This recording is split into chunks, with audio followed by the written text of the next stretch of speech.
Hey everybody, it's Ryan. Welcome back to How Farms Work. We are about to start, you guessed it, planting.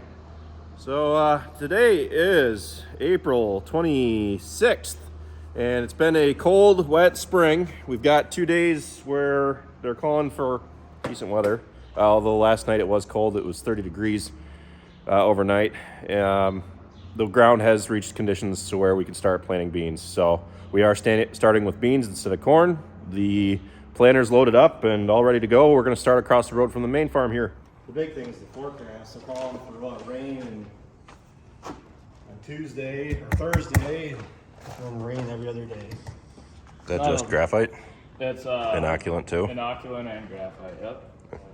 Because these were treated bags of beans that we got in, they don't have the inoculant on because inoculant's got a lifespan to it. So we're putting dry inoculant on. 1 scoop per bag of beans. Want to tell people how you adjust the population before you can't tell people how you adjust the population anymore?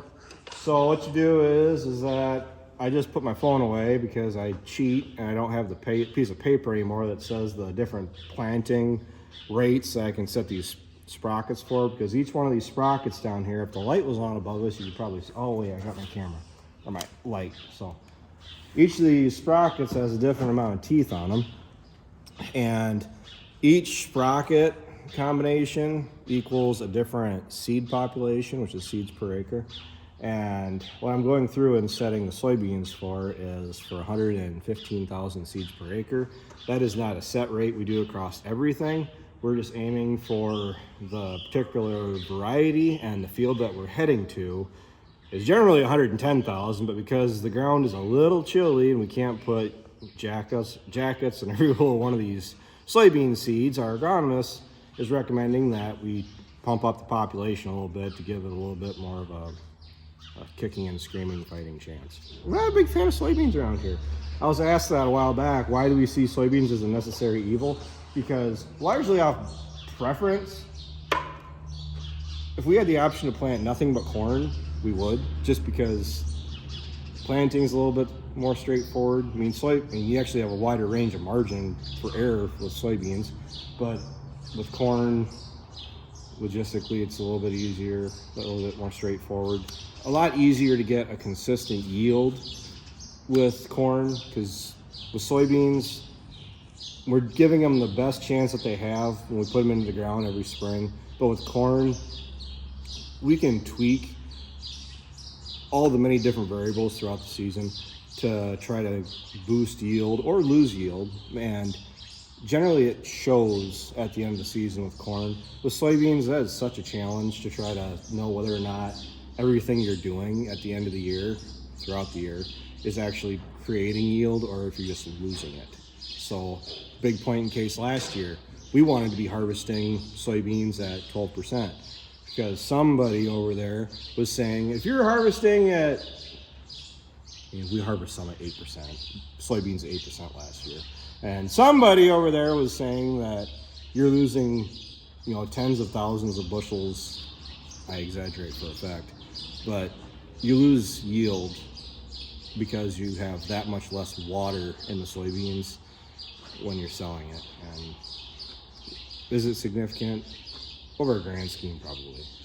All we got to do, which this is really low tech, is there's these rubber stoppers on the end of each of these sprockets, which he's probably going to cut out everything I just said anyway. Keep that. And you're able Yeah. Put like a really sharp cut. All you got to do is you can slide this back and forth to adjust it. And I'm aiming for, like I said, 115,000 seeds per acre. And you run off your driver, which is your lower shaft, and then the upper shaft is your driven. And then as you drop the planter in the ground, it's going to affect how fast your chains and your drivers are running on the planter as you're going through the ground. I only had to change the bottom one because I was aiming for the 26-2 sprocket on top. So all you do is chain tensioner here. You take that back, set this up like that, and then make sure your slack is good.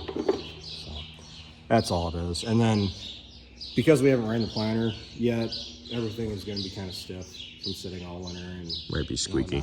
Yeah, so we gotta we'll run it, and within a few acres, it's shined up. And generally, especially with the coin bean meters, the corn meters, there are the finger pickup meters, and there's a lot more moving parts in those, and it usually does take about 5-10 acres with having your population set higher than your goal to be at your target population. Then as everything shines up, then you have to actually pull your target, your sprockets back, because then you're like 8,000 above where you're aiming.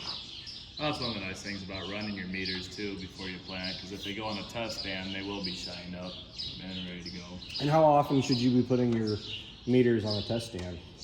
Depends on how many acres you run, but I like to see them typically every other year. Okay. This is the last year for these. This is the last year for these. This is year 3 on ours though. Like, Well, and when you have advanced seed monitoring like you do right now, you know if there's an issue with one of the meters, which is nice. So I'm not near as worried when you have that kind of technology. But for the guy that's going out and all he's got is the lights blinking, you know, you really don't have any idea and like how it's planning. not to cut you off, but like we've said about the ag leader monitor, is that it almost gives you too much information when you're not used to seeing all that. And then you drop the planter in the ground, you think your planter's about to explode. And no, this is just how it's always ran. Is there a way to lock them up if you're not going to use them or don't want to use them? Yeah, you just put them in full lift, Okay. and that'll bring them up all the way. So is that just from the cab? Yeah. Do you control that? So Yep. how does that work? Do the bags suck them back up? It's a dual acting airbag. Okay. So when you turn the dial on the clean sweep module to lift, the accordion pulls that whole thing together. Okay. Pull it up. Every one of these, silver's your lift line, lift air pressure, and then your black is your down air pressure. Okay.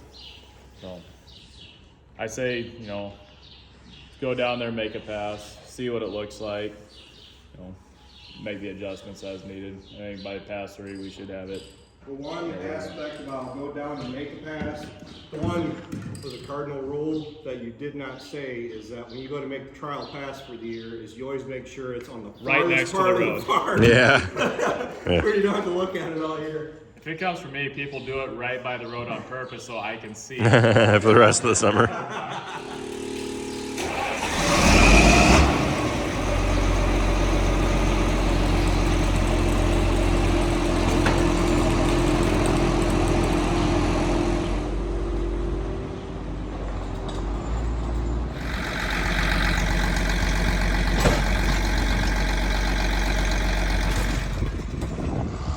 This year, the earliest day that we could have started planting was April 11th on corn. What's your guys' earliest planting date this year? Are you the same as us?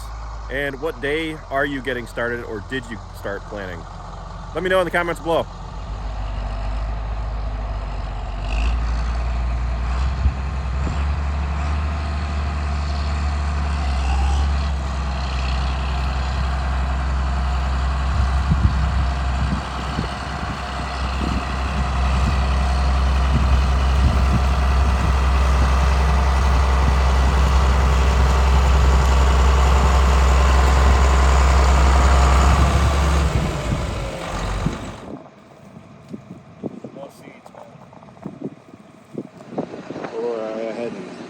No point in sugarcoating that. The ground isn't exactly ideal while it's working.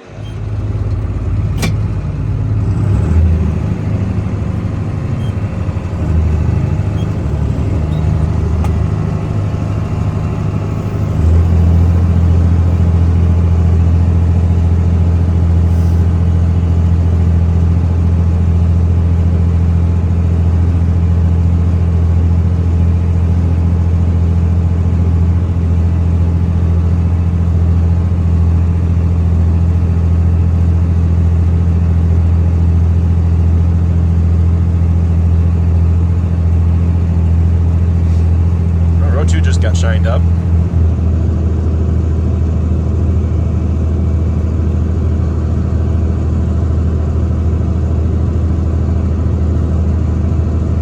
Yeah, we got crank that up.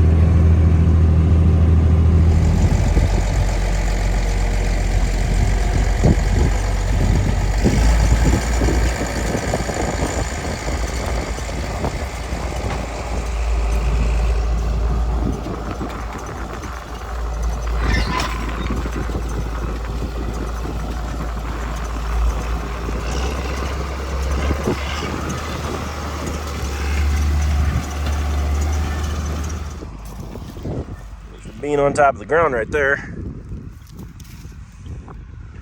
Right there. Right there. Right there and there and there. I don't think the row unit's going deep enough in some of these spots. Turn the pressure back up also.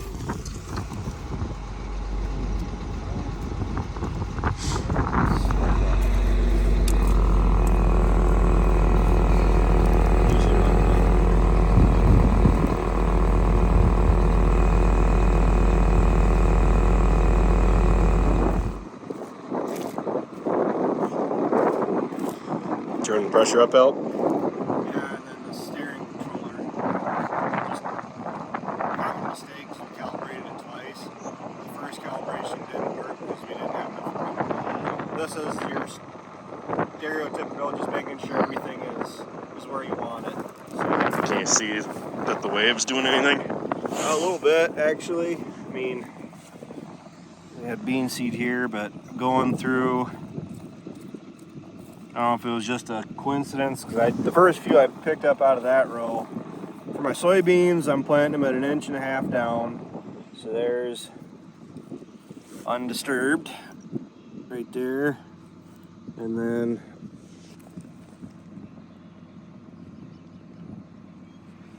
it doesn't seem like it, but it's 1.5 inches. That's why you can't eyeball it. I mean, if I was eyeballing it, I'd say, oh my gosh, plant it deeper. So I'm trying to be as close to honest with myself as I can. I'm not trying to dig down, and it's just under 1.5 inches doing that. So I'm pretty happy with that.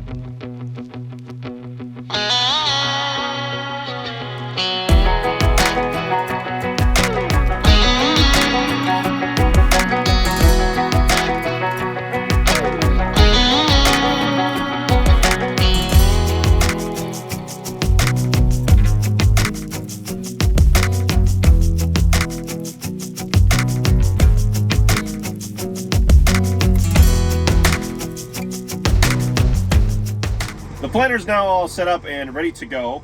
Unfortunately, tonight it is still bitterly cold, and it's supposed to get down into low 30s again, and the ground is still pretty wet underneath, so a little bit of drying might do it some good.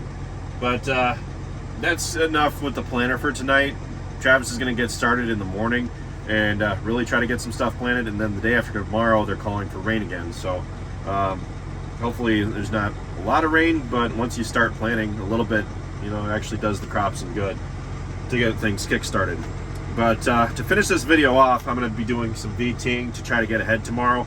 Dad's going to be VTing tomorrow while Travis is planting, and I'm going to be hauling out the rest of the corn that is contracted to go down for this month. I need to get that down there by the end of the week.